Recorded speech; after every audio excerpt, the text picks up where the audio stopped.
Hi, it's another great day to wake up with A Course in Miracles, and we're on lesson 8. My mind is preoccupied with past thoughts. So, lesson 8, my mind is preoccupied with past thoughts, takes us to the point where we've recognized that everything we see, we come to with something. And I love the word preoccupied because it speaks to the fact that we are absorbed in our own thoughts, that we are addicted to our own thoughts, that we are engrossed in our own thoughts, and that these thoughts, these preoccupied thoughts that take up our space in our mind, are almost like our first addiction. Like we're all really addicted to what we're thinking and what we think is going to happen and what we think has happened. And so this is the beginning of our mind training, where we really start to let go of these thoughts that we think, so that we can just receive the goodness of God.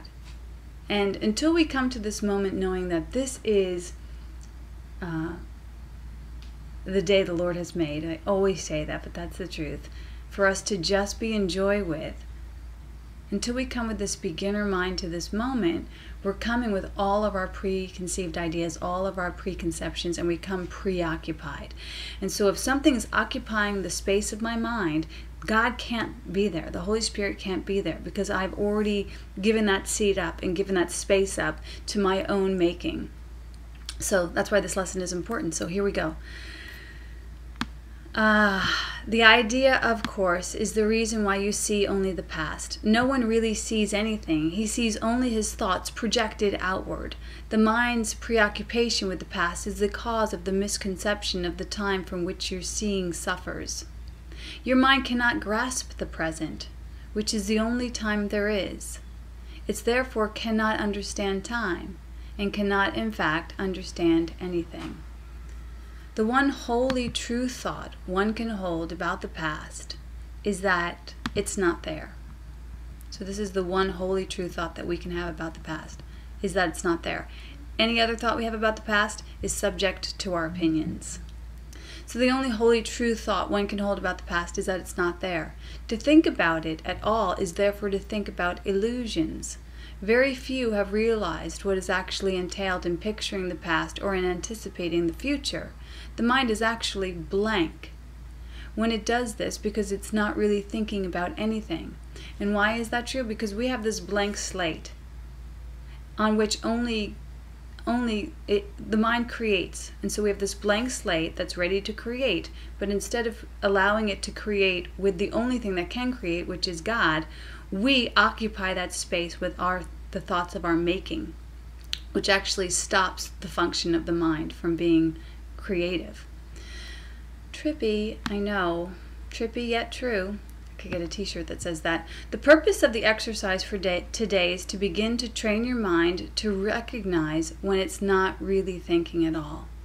While thoughtless ideas preoccupy your mind, the truth is blocked. Recognize that your mind has been merely blank, rather than believing that it is filled with real ideas. It's the first step to opening the way to vision. The exercise for today should be done with eyes closed. This is because you actually cannot see anything, and it's easier to recognize that no matter how vividly you picture a thought, you're not seeing anything. With as little investment as possible, search your mind for the usual minute or so, merely noting the thoughts that you find there. And name each one by the central figure or theme that it contains, and pass on to the next, introducing the practice period by saying, I seem to be thinking about blank.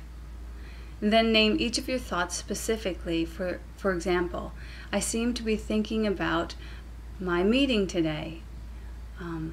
I seem to be thinking about, recording this. I seem to be thinking about these things. And so on, including at the end of the mind searching period. But my mind is preoccupied with past thoughts. So when I'm thinking about this meeting, I can only be thinking about all of the other meetings I have gone to. And I can only be thinking of bringing all the definitions, all the limited definitions of all the other meetings. But today is a new day, and I don't know what to expect. So I could come with beginner mind and go, I don't know. I don't even know what this means. I don't know who's going to be there. I don't even know what it's for. I think I know what it's for, but my thinking is useless if I really want to be in the joy of God today. So it says, but my mind is preoccupied with past thoughts. This can be done 4 or 5 times during the day unless you find it irritating. If you find it try 3 or 4 times is sufficient. If you find it trying 3 or 4 times is sufficient. You might find it helpful, however, to include your irritation. I seem to be thinking about this irritating situation, but actually I'm thinking about nothing. Or any emotion that the idea for today may induce in the mind searching itself. So again, these practice periods are just that. They're just to practice. So you don't have to take them too seriously. You don't have to do them perfectly, and you can't do them imperfectly. You just do them. You just close your mind and say, you know, I seem to be thinking about blank. But my mind is preoccupied with past thoughts. And so today it's just really to show us how much past thoughts we are occupying our mind with.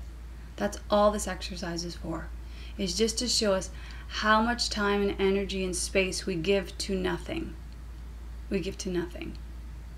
So today we can just be aware of it, and as soon as we're aware of all of this preoccupied thoughts that take the space of the creation of God, it's much easier to see how nice it would be to let all that go and just be.